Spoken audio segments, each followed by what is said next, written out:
옛날 평양 땅에 김씨성을 가진 선달이 살았어요. 선달이란 과거에는 급제했지만 아직 벼슬을 받지 못한 사람을 이르는 말이지요. 김선달은 인정 많고 슬기로웠어요. 그래서 사람들이 모두 김선달을 좋아했습니다. 김선달은 집안이 매우 가난했어요. 쌀이 다 떨어졌어요. 김선달의 아내가 울먹이며 말하였어요. 그러나 김선달은 태연스레 대답했어요. 알았소. 내 곧 구해오리다. 잠시 후 김선달은 정말로 쌀을 구해왔습니다. 어느 날 김선달은 장구경을 갔어요. 장터에서 김선달은 닭을 터무니없이 비싼 값에 팔고 있는 닭장수를 보았어요. 오늘은 저 녀석을 골려줘야겠군. 김선달은 닭장수에게 다가가 수탉을 가리키며 말하였습니다. 이 크고 모양 좋은 새 이름이 뭐요? 닭장수는 어처구니가 없었어요. 히히, 좀 모자라는 양반이구먼. 어디 골탕 좀 먹어봐라. 닭장수는 시치미를 떼고 말하였습니다. 아, 이것도 모루? 이 새가 바로 봉이라오. 그러자 김선달은 깜짝 놀라는 신용을 했어요. 아니, 이 새가 봉이란 말이오? 그럼 값도 굉장히 비싸겠네요? 물론이지요. 하지만 내 절반값만 받을 테니 단양만 내구려. 마침내 김선달은 단양을 주고 수탉을 샀습니다. 김선달은 수탉을 품에 안고 서둘러 원님에게로 갔어요. 사또, 제가 말로만 듣던 봉을 구해왔습니다. 김선달은 수탉을 원님 앞에 내놓았어요. 원님은 수탉을 보더니 벌컥 화를 냈어요. 아니, 수탉을 보고 봉이라 하다니. 네가 감히 나를 놀릴 셈이냐? 김선달이 깜짝 놀라며 말하였어요. 이게 수탉이라니 그게 무슨 말씀이십니까? 분명 봉이라고 해서 50냥이나 주고 샀습니다. 어허, 네가 속은 게로구나. 여봐라, 당장 가서 수탉을 봉이라고 속여 판 닭장수를 잡아오너라. 잠시 후 닭장수가 붙잡혀왔습니다. 네가 수탉을 봉이라고 속여 50냥이나 받고 팔았느냐? 아이고 사또, 잘못했습니다. 하지만 전 단양밖에 받지 않았습니다. 그때 김선달이 말하였습니다. 사또, 단양짜리 봉이라면 누가 고지 듣겠습니까? 50냥이라 해서 봉이라 믿고 샀습니다. 그러자 원님이 호통을 쳤어요. 못된 장사꾼 같으니라고. 여봐라, 저 닭장수의 볼기를 매우 치도록 하라. 닭장수는 죽도록 볼기를 얻어맞았어요. 그리고 김선달에게 50냥을 내주었습니다. 이 일이 있은 후 사람들은 김선달을 봉이 김선달이라 불렀습니다. 어느 따뜻한 봄날이었어요. 봉이 김선달은 대동강가를 거닐고 있었어요. 그때 강가 정자에서 왁자지껄 떠드는 소리가 들려왔어요.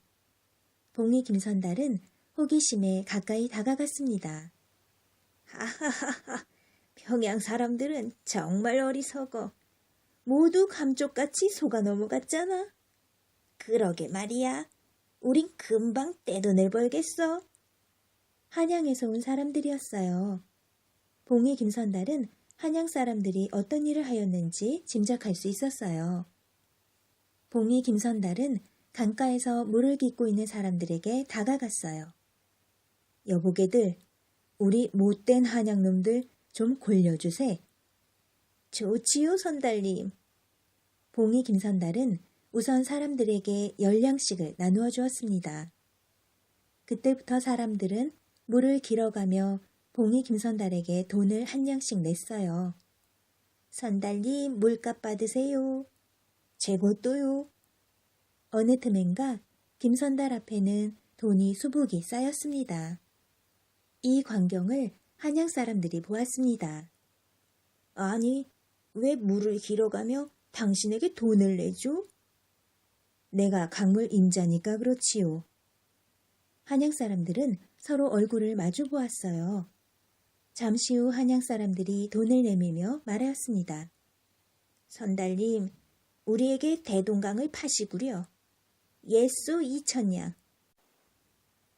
아니, 가만히 앉아도 돈을 버는데 내가 왜 강을 팔겠소? 봉이 김선달은 펄쩍 뛰었어요. 아, 돈이야 그동안 많이 벌었지 않소? 그래요, 이제 쉬실 때가 되었어요. 그럼 강을 팔아볼까? 봉이 김선달은 못 이기는 척 돈을 받아 넣었습니다. 다음 날 한양 사람들은 새벽부터 봉이 김선달이 앉아있던 곳으로 나왔어요. 얼마 안 있어 사람들이 하나둘씩 나타나 물을 길어가기 시작했어요. 그런데 누구도 돈을 내지 않는 게 아니겠어요? 보다 못해 한양 사람들이 말하였어요. 여보시오, 물값을 내야 하지 않소? 아니, 물값을 내다니? 이 강이 당신들 거요? 물론이요. 우린 어제 이 강을 샀단 말이오. 하하하하, 강에도 임자가 있다니? 물을 길어가던 사람들은 큰 소리로 웃음을 터뜨렸습니다. 한양 사람들은 얼굴이 새빨개졌어요. 아니, 어제 당신들이 봉이 김선달에게 물값을 내지 않았소? 그거야, 봉이 김선달님이 그렇게 하라고 시켰기 때문이지요. 그제야 한양 사람들은 속은 걸 알았어요. 한양 사람들은 자기들이 깔보던 평양 사람에게 속은 게 부끄러워 얼굴도 못 들고 도망쳤습니다. 봉이 김선달은 2,000냥을 가난한 사람들에게 나누어 주었어요. 역시 봉이 김선달님은 우리 고을의 자랑이야. 사람들은 봉이 김선달의 슬기에 다시 한번 감탄하였습니다. 하루는 봉이 김선달이 강가에서 낚시를 하고 있었어요. 그런데 이웃집 도리가 허겁지겁 뛰어왔어요. 선달님, 이 일을 어쩌면 좋아요. 도리가 울먹이며 말하였어요. 무슨 일인지 천천히 말해보아라. 제가 어머니 약값 때문에 백골 장님들에게 20냥을 빌렸거든요. 그런데 내일까지 60냥을 갚지 않으면 우리 집 소를 끌어가겠대요. 도리는 눈물을 뚝뚝 흘렸습니다.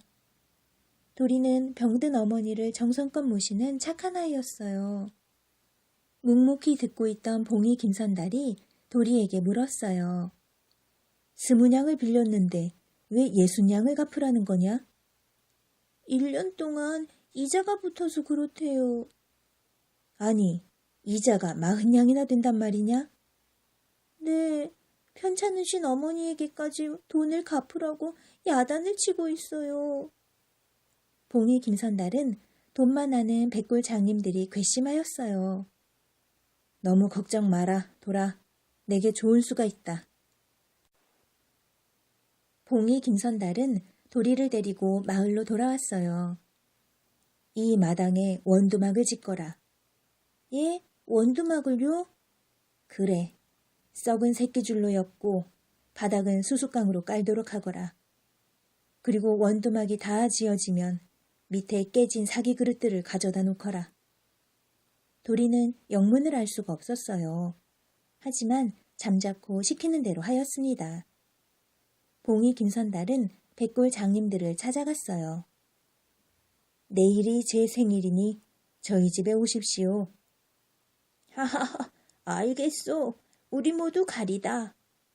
공짜로 얻어먹을 생각에 장님들은 기뻐 어쩔 줄 몰랐어요.